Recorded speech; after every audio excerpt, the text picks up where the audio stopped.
ঋণ স্বীকার করা প্রয়োজন।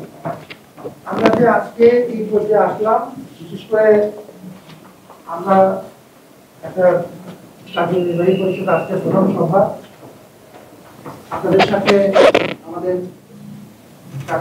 নেতৃবৃন্দ কথা বলছেন। আমি শুধু এই ধরনের একটা কথা খুব পরিষ্কারভাবে বলি, সাংবাদিকদের একটি বিশাল অবদান আছে। আজকে পর্যন্ত অসম্ভব রকম জটিল এবং চ্যালেঞ্জিং একটি প্রক্রিয়ার মধ্যে দিয়ে সফলভাবে আমরা আমাদেরকে এগিয়ে এনেছেন যে আমরা এখন ডাক্তার প্রধান সভা করছি। আমাদের গুরুত্বপূর্ণ অংশ হিসাবে আপনাদের অবদান স্বীকার করছি।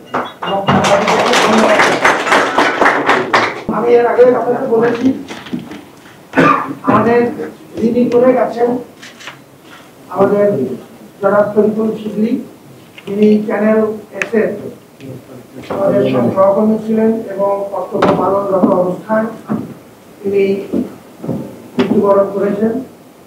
আমরা আমাদের তরফ থেকে তার পরিবারের সাথে যোগাযোগ রাখছি।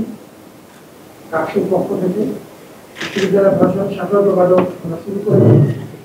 আমরা তার অবদান স্বীকার করি এবং যেহেতু তিনি কর্তব্যরত অবস্থায় মারা গেছেন, আমরা মহান আল্লাহ দরবারে প্রার্থনা করি যেন তিনি তার পরিপূর্ণ মর্যাদা দেন এবং তাকে শহীদ হিসাবে কবুল করে দেন।